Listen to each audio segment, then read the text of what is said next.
Presyo nito mga kol is sumabot po siya ng... Hello mga kol, welcome back sa ating YouTube channel, Sorpas TV. Sa bago lang sa ating channel, huwag kalimutan like and subscribe. Then click na rin ang notification bell para laging updated sa ating mga susunod na video uploads kayo ito.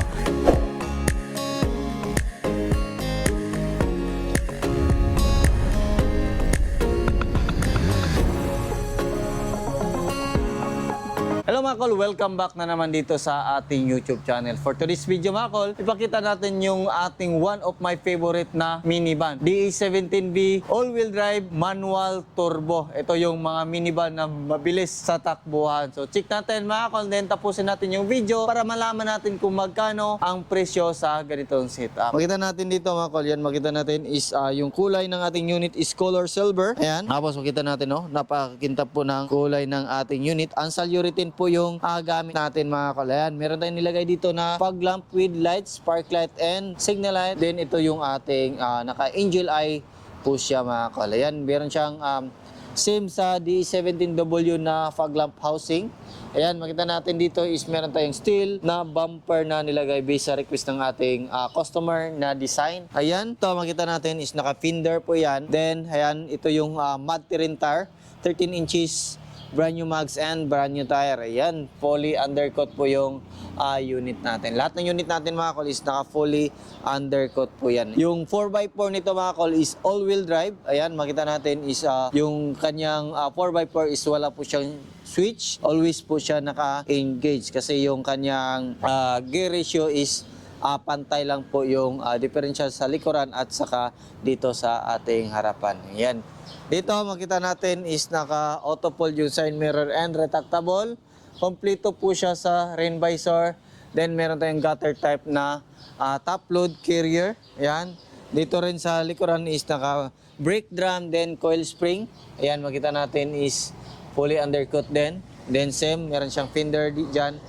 Then dito naman sa ating dulo ng ating pintuan sa likuran is meron tayong nilagay na spoiler. Meron siyang third light. Dito makita natin yung ating sticker, wiper sa likuran. Then ito yung mga backlash sa mga D17V na mga unit. Ayan, dito naman meron tayong step board na nilagay. Tapos dito meron tayong camera. Yan po yung reverse camera sa ating stereo. Yung mga DA17V mga kol is ganyan po yung mga tail light natin.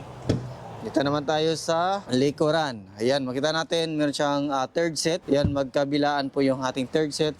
Brand new yung mating natin dito. Brand new yung ceiling natin. Meron din tayong ilaw dito. Ayan, function po yan. Tapos yung battery is nandito po yung battery ng ating minivan. Ayan, naka-captain seat yan mga kol. Pakita natin yung ating, ito yung captain seat na upuan mga kol. Meron siyang headrest, armrest. Then ito, makita natin is naka new seat cover po yan mga kol. Ito yung design na napili ng ating client sa ating seat cover. Ayan, yan power window. Then meron siyang lagayan ng cup holder dyan. Then dito, brand new na din yung mating natin. Tapos, ito is naka-plastic na din. Then, dito is meron tayong jack at saka tire range at saka yung riser natin dito. Then, ang kaganahan sa mga minivan mga kol kasi pwede natin to i-fold yung mga upuan natin. Ayan, makita natin. Yun Tapos, magkabilaan. Yun. Tapos dito, hila. Ayan So, ganyan katindi yung mga minivan natin mga kol kasi multi-purpose po ito. Hindi lang pang pamilya, pwede din pang negosyo. Then, pwede din gawin natin mini camper van. Yun. Then, dito sa itaas, extra tayo ng mini fan based sa request ng ating customer para yung lamig sa harap is mabilis ma-distribute dito sa likuran na upuan. Ayan. So, balik natin. Yan. Balik natin dito. Ayan, dito naman tayo sa harap. Then, ito makita natin yung ating main power window switch. Then, ito yung sa harap na window. Then, ito naman sa ating likuran. Then, ito yung sa auto fold. Then, retract. Ayan, check natin. Ayan, yan, function sa kabila. Then, naka-central locking. Ayan, function yung central locking natin. Then, makita natin mga kol, meron siyang marami siyang mga lagayan dito. Ayan, meron siyang mga bottle holder. Isa, dalawa, tatlo, and apat.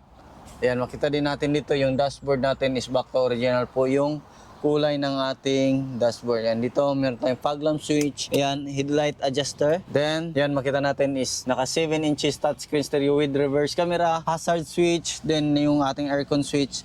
then yung blower switch natin. Ito is 5-speed manual transmission mga kol. Ito yung ating shifter. 5-speed po yan mga kol. Yan po yung kagandahan nito. Then, ito is makita natin, meron siyang RPM dito. Yan, ito yung RPM niya. Then ito yung kanyang speedometer reading. Then yung ating gas indicator dito mga kol. Yan, panda rin natin yung makina natin. Yan, ito yung clutch pedal, brake pedal, din yung ating accelerator pedal. Yung accelerator pedal natin mga kol is fully electronic. Hindi po siya decable. Ayan, kaya napakatipid po sa gas na mga ganitong unit kasi accurate po yung binamato na information ng ating pedal papunta po sa ating ECU. Ayan. So makita natin, ito yung steering wheel natin, apakan natin yung clutch natin. Ito yung legroom natin, ito yung pedal, brake din, clutch pedal. Ayan, mandar na. Yan po yung andar natin. Makita natin, wala po siyang umilaw except dito sa gas na kulang. Tapos dito, kasi naka-open yung door natin. Try natin close. Ayan, ayan, naka-open pala yung likuran natin. So, balik natin. Then, yan, handbrake. Yan po yung handbrake natin. Then, meron pa siyang extra lagayan dito. Then, yung kagandahan dito sa mga minivan natin is meron pa siyang headroom. Ayan, meron siyang lagayan dyan. Ayan, pwede kayong maglagay ng mga gamit dyan, mga documents, pwede dyan sa itaas natin. Ayan, ilaw, goods, sun visor, magkabilaan, goods. Then, ito, check natin yung makina natin.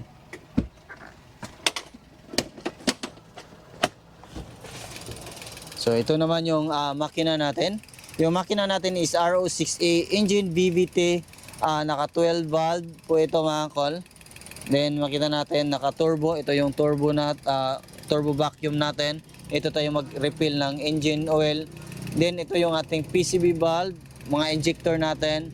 Yung ating coolant sensor or temperature sensor. Dito meron siyang isang sensor dyan na camshaft sensor. Then ito yung oxygen sensor natin, dalawa. Then yung ating solenoid sensor or VVT solenoid. Then makita natin ito yung ating bleeder sa ating makina or yung coolant natin.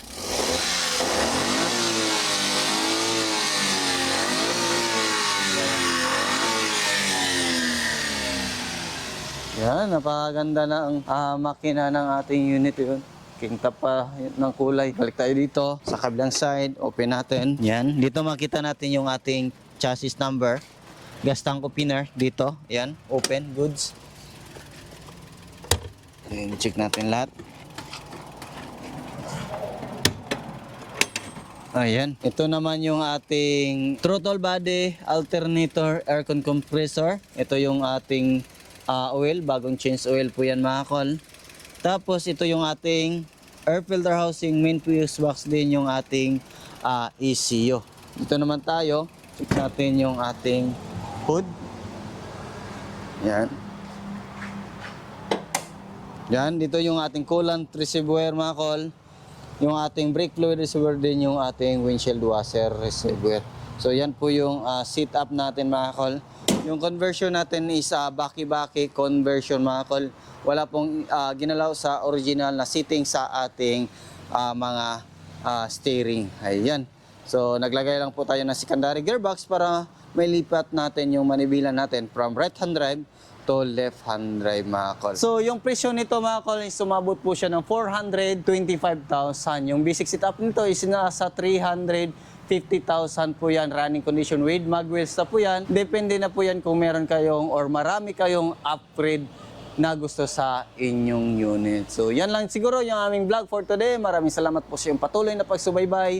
Sa bago lang sa ating channel, huwag niyong kalimutan i-like, share, and subscribe. Then click na rin yung ating notification bell para updated kayo sa ating mga next video uploads kagaya nito. Ingat po mga kol and bye-bye. God bless po sa ating lahat.